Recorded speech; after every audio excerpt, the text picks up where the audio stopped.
ये भी साधो हृदय निहितै लक्षणै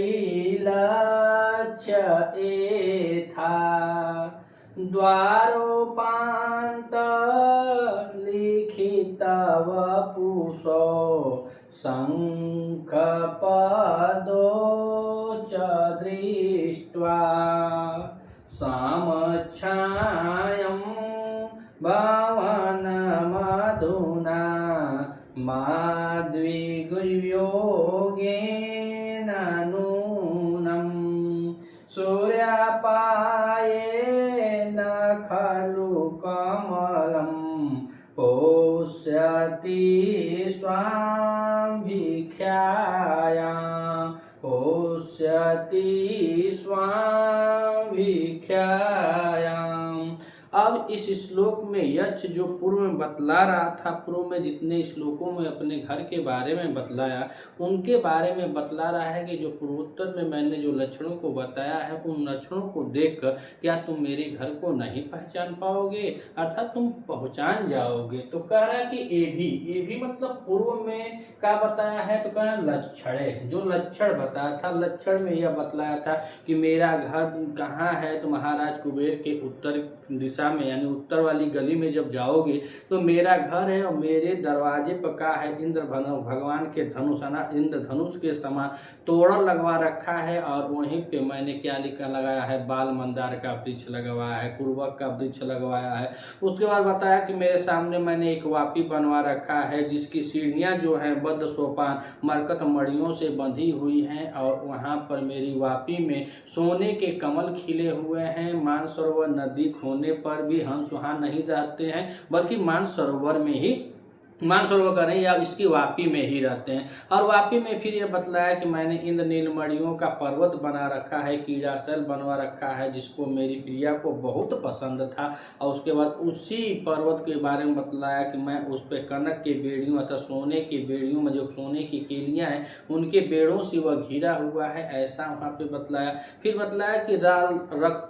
रक्ताशोक लाल अशोक के वृक्ष हैं, मौलश्री के वृक्ष है और दोनों वृक्षों के बीच में मैंने एक वायष्ठी बनवा रखा है जिसकी जड़ जो है वह मरकत मड़ियों से बंधी हुई है और सोने की डंडी लगी है। इतना लक्षण पिछले श्लोक में बतलाया और पीछे के श्लोक को ही जोड़ करके अब इसमें कह रहे हैं कि ये भी मतलब पूर्व में जो वर्णित है लक्षण माने जो लक्षण जितना लक्षण में बतलाया था वो लक्षण कह रहे हैं कि हृदय निहित अर्थात हृदय में रखने योग्य है, जो तुमने अपने हृदय में इस बात को रख लिया है अर्थात यक्ष मेघ को जितनी बात बताया उस बात को वो सुन रहा था समझ रहा था, उसी को कह रहे हैं कि ये भी लक्षण है। पूर्व में जो वर्णित जो लक्षण है उन लक्षणों को हृदय निहित मन में रख लेना। और यहाँ पे संबोधन है कि हे साधु अर्थात साधु माने होता है प्रिय वाली बात, प्रियता के साथ बड़े स्नेह के साथ कह रहा है हे साधु अर्थात हे निपुण सज्जन, जो पूर्व में कही गई बातों को है उनको अपने हृदय में रख लेना।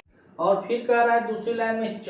माने और कर द्वारोपांत लिखित वपुषो शंख पादो दृष्टवा अर्थात द्वारोपांत इसके दरवाजे पर बता रहा है कि मेरे दरवाजे के पास में समीप में जो पहले लक्षण बतला दिया उन लक्षणों के बाद फिर बता रहा है कि द्वारोपांतो मेरे दरवाजे के समीप मेरे दरवाजे के अगल बगल में लिखित वपुषो अर्थात तो कुछ चित्रकारी की गई है, लिखित है जिसको अंकित किया गया है। और चित्रकारी किसकी है तो कारण शंख पादो, और इनको क्या बताया जाता है, इसको निधियां मानी जाती है, ये निधियां होती है। तो अगर शंख और पादो, पादो माने पुस्तक में बता रहे हैं कि कमल भी हो सकता है लेकिन यह दोनों कुबेर की निधियां हैं, शंख और पाद। तो कह रहा है च माने और द्वारोपांत लिखित वपुषो शंख पादो दृष्टवा अर्थात देखकर मम अंगारम मेरे घर को नहीं पहचान जाओ।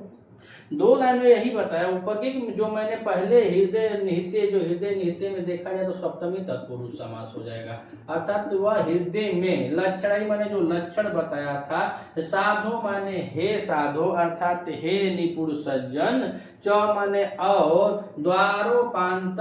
दरवाजे के अगल बगल में लिखित वपुषो जो वहां पे जाओगे तो उसके बगल में आकृति बनी हुई है और जो आकृतियां हैं वह कैसी हैं तो कह रहे हैं कि आकृति आकृतियां जो है वह नामक निधियां, अर्थात इनके बतख, शंख और पद नाम की नामक निधियों को दृष्टवा माने देख करके लक्ष्य एथा, लक्ष्य एथा मतलब लखना, भोजपुरी में होता है कि लखना, लखना का मतलब यह होता है कि जान जाना, पहचान जाना, समझ जाना। तो क्या तुम पूर्व में जो मैंने बतलाया है अपने घर के बारे में लक्षण को, उन लक्षणों को हृदय में रख करके अर्थात हृदय में रखेंगे, पूर्व में जो वर्णित लक्षणों को बतलाया, और उसके होता है कि मेरे दरवाजे पर, मेरे दरवाजे के अगल बगल में जो चिन्हित हैं शंख और पद्म, जो कह रहे हैं शंख और पद्म की आकृतियां जो निधियां बनाई गई हैं उसको देख करके मम अंगारम, पहले बताया मेरे घर को, चौदृष्टवा, दृष्टवा में से देख करके लक्ष्य एथा मतलब नहीं पहचान पाओगे, अर्थात तुम जान जाओगे। और लक्ष्य एथा में देखा जाए तो यहाँ पे लक्ष्य धातु है और लक्ष्य धातु के बाद यहाँ पे विधिलिंग में हो जाता है, यानी चाहिए कि अर्थ में पहचान लेना चाहिए, विधिलिंग लकार हो जाएगा। विधिलिंग में यह मध्यम पुरुष एक वचन की क्रिया लगी है लक्षेता, अर्थात कि हे साधु, हे निपुण, पूर्व में वर्णित और हृदय में रखने योग्य लक्षणों के द्वारा और मेरे दरवाजे पर जो लिखित है, जो अंकित है, जो चित्रकारी की गई है शंख और पद्म की, उनको देख करके लक्ष्य एता, दृष्टवा, दृष्टवा में दृश्य धातु के साथ कत्वा प्रत्यय लग जाएगा, तो कत्वा प्रत्यय लगा है तो यहाँ पे कह रहा है कि दृष्टवा लक्ष्यता, उसको देख कर तुम नहीं पहचान पाओगे, लख नहीं पाओगे, समझ नहीं पाओगे, अर्थात तुम जान जाओगे कि वह मेरा घर है। अब बताओ एक गृहिणी के बिना घर कैसा होता है और एक पति के बिना कैसा घर होता है। अब बेचारा बड़े दुख के साथ बता रहा है कि इतना कुछ सजाया था, इतना सब कुछ बनाया था, अपनी पत्नी के लिए कीड़ा सेल मड़ियों का बनवाया है, सोने की डंठी पर वह वायष्ठी बनवाया था, सोने के कमल बनवाया था, वापी में मड़ियों से निर्मित वह सीढ़ियां लगाया था, लेकिन सब कुछ होने के बाद अब बेचारा कह क्या रहा है, तो कह रहा है कि छामम छायम वामन मधुना मद्वियोगेन नूनम, कह रहा कि हे साधु, हे मित्र, हे निपुण सज्जन, नूनम माने निश्चित ही, मम वियोगन मेरे वियोग के कारण, कह रहा मम वियोग अर्थात ये पति पत्नी थे और अपनी पत्नी के प्रेम में यह सब कुछ बनवाया था, और यह विरही यक्ष आज 8 महीने से काट रहा है रामगिरी पर्वत पे अपने दिनों को, विरह के दिनों को, और इसकी पत्नी भी विरहणी है तो वह भी अपने दिनों को काट रही है। इसीलिए कह रहा है कि नूनम माने निश्चित रूप से, मद वियोगन मेरे वियोग में, छामम छाया, छामम छाया कह रहा है अर्थात जो इसका घर, उस घर को कह रहा है कि निश्चित ही कैसी हो गई है, तो छामम छाया जीर्ण शोभा वाली हो गई, जीर्ण शीर्ण हो गई है जिसकी शोभा, इतना कुछ बनवाया था, इतना सब कुछ किया था कि इसके घर को तुम दूर से ही लख लोगे, लेकिन इस समय बता रहा है कि नूनम मम वियोगम अर्थात निश्चित ही मेरे वियोग में क्या हो गया है, तो छामम छाया अर्थात जीर्ण हो गई है, जीर्ण हो गई है यानी जीर्ण शोभा वाली भवन अधुनाम, अधुनाम माने इस समय, तो अधुनाम माने इस समय, निश्चित ही मैं वियोग मेरे वियोग में जो भवन इसका है, जो इसका घर है कैसा हो गया है, तो छामम छाया हो गया है, अर्थात उसकी शोभा जो हो गई है वह जीर्ण छीर्ण हो गई है। कैसी हो गई है, जीर्ण छीर्ण हो गई है। और नीचे कह रहा है कि सूर्या पाए न खलु कमलम पुष्यति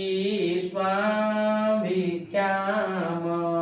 तो कहा सूर्या पाए न खलु कमलम पुष्यति स्वाम भिख्यायम, अर्थात तीसरी लाइन को यहाँ पे प्रमाण दे रहा है कि जिस प्रकार से कह खलु माने निश्चित प्रकार से, निश्चित रूप से सूर्य अपाय, सूर्य के अस्त होने पर, जब भगवान सूर्य का अस्त होता है तो कह सूर्यापाय अर्थात भगवान सूर्य का अस्त होने पर, कमलम माने कमल, स्वाम अव्याख्यान अर्थात स्वयं जो खिला होता है, कहना स्वाम अव्याख्यान अर्थात जो स्वयं से खिला होता है, जो फूल लगा होता है, कमल का पुष्प जो होता है, तो वह क्या करता है, अपनी शोभा को कह रहे हैं कि पुष्यति खलु न अर्थात निश्चित रूप से वह क्या करता है, पुष्ट नहीं कर पाता है।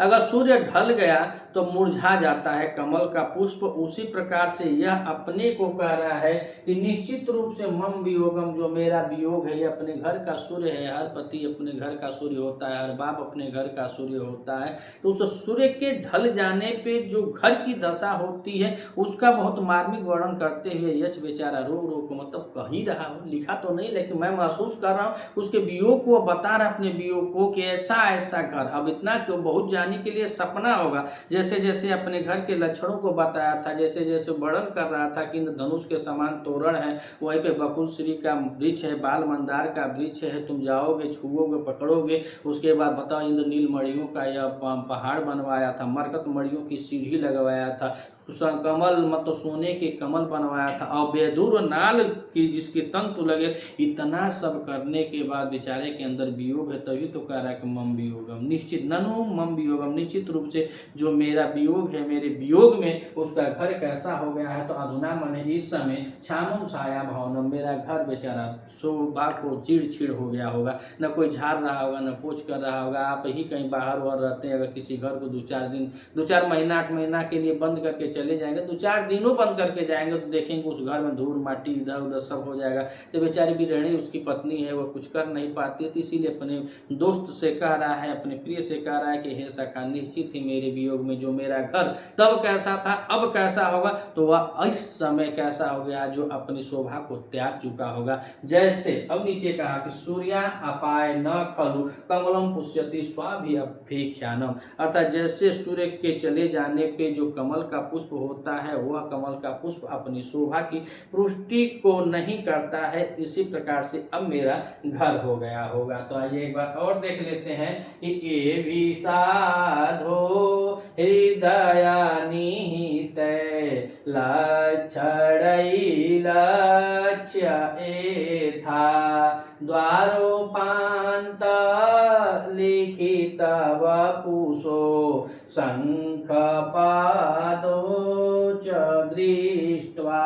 तो ये भी मतलब हे साधु, हे सज्जन, हे निपुण, यह बोध किसका हो रहा है? मेघ से कह रहा है कि ये भी मैंने पूर्व में जो लक्षण मैंने वर्णित किया था, हृदय नियते, अपने हृदय में रखने योग्य है, अपने हृदय में जो रखे हो, और च माने और द्वारोपांत, मेरे द्वार यानी मेरे द्वार के अगल बगल, इसमें भी षष्ठी तत्पुरुष समास हो जाएगा। तो द्वारोपांत, मेरे द्वार के अलग बलग में का है, लिखित वपुषो, अर्थात वहां पे चित्रकारी की गई है। लिखित वपुषो मतलब वहां आकृति बनाई गई है, और उन आकृतियों के बारे में कह रहा है। तो कह रहा है कि लिखिते वपुषु यशो सो, अर्थात इसमें भी बहुब्रीहि समास है। कौन सा समास है? बहुब्रीहि समास है। तो दूरोपांत, मेरे घर के अगल बगल में क्या है? तो लिखित वपुषो, अर्थात चित्रकारी की गई है, और किसकी की गई है? तो शंख पादों, शंख और पादों के जो कैसे हैं? कुबेर की निधियां हैं, और कुबेर की निधियों को दृष्टवा माने देख करके, लक्ष्य एता, तुम लख लोगे, तुम जान जाओगे, तुम पहचान जाओगे कि वह मेरा ही घर है। अर्थात यक्ष अपने लिए कर रहा है कि ऐसा तुम जान जाओ कि यही उस यक्ष का घर है, अर्थात वह मेरा घर है। निहितम में देखा जाए तो नी उपसर्ग होगा, और नी उपसर्ग के बाद यहाँ पे धा धातु होगी, और धा धातु के साथ कत प्रत्यय लगेगा तो शब्द बनेगा निहित। अब तीसरी चौथी लाइन में कहा कि छामम छायम भवन मधुना मद वियोगेन नूनम,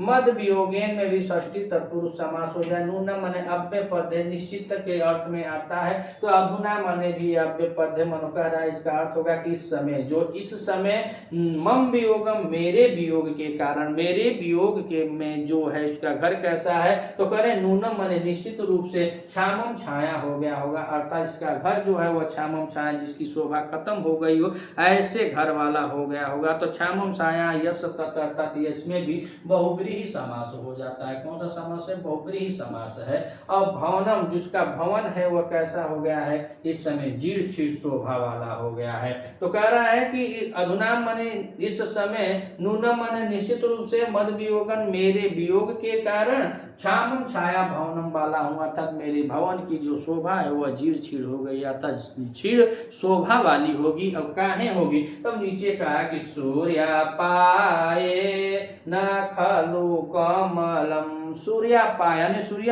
अपाय में देखा जाए तो यहाँ पे षष्ठी तत्पुरुष समास हो जाता है। कौन सा समास है? षष्ठी तत्पुरुष समास है, यानी कि सूर्य के छिप जाने पर, सूर्य के ढल जाने पर, अपाय में अप उपसर्ग पूर्व ई धातु में घय प्रत्यय लगा हुआ है। तो कह रहे हैं कि अपाय अर्थात सूर्य के ढल जाने पर, और जब सूर्य के ढल जाने पर बता रहा है कि कमल जिस प्रकार से अपने कह रहे ना कि पुष्यति न खलु कमलम, अर्थात जो कमल का पुष्प है वो अपनी शोभा को क्या नहीं नहीं करता है, पुष्यति न पुष्यति अर्थात तो उसको पुष्ट नहीं कर पाता है। अब पुष्यति में देखा जाए तो यहाँ पे पुष धातु है और पुष धातु के साथ यह लट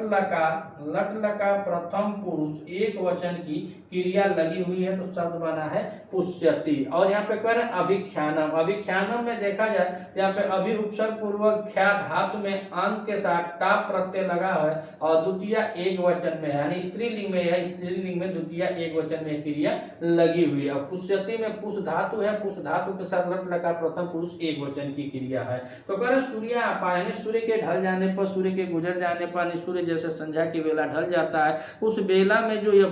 जो पुष्प होता है वह पुष्प क्या करता है, तो वह कह रहा है कि अपने कमल जो है अपनी शोभा की पुष्टि नहीं कर पाता, होता हला भला नहीं, मतलब हरा भरा नहीं रहता है, मतलब वह मुरझा जाता है, कुमला जाता है। उसी प्रकार से ही मेरा घर जो मेरे वियोग में, मेरी गृहिणी जो घर में है लेकिन मेरे वियोग के कारण मेरा घर जो होगा वह क्षीण शोभा वाला होगा, चाहे घर मान ले चाहे घरवाली मान ले, सब बेचारे उसके न रहने से बहुत ही उसकी शोभा जो है वह क्षीण हो गई है। किसके कारण? उस यक्ष के कारण। अर्थात तो वह पति है, हमेशा अपने घर के लिए सूर्य होता है और पत्नियां अपने घर के लिए लक्ष्मी होती है, ऐसा वह बता रहा है कि मैं नहीं हूं तो मेरा घर जैसा है वैसा अब नहीं होगा, जैसा था जब उस समय था, जैसा मेरा घर उस समय था अब वह घर वैसा नहीं होगा, उसकी शोभा मलिन हो गई होगी। कहेंगे कोई झाड़े पोछे माजे धोए वाला कोई ये नहीं, दिन भर रात वो बेचारी वो उसी के वियोग में होगी। और किसको ललसा है? जिसका दाम्पत्य, जिसकी पति पत्नी आप तो बहुत कारणवश हो,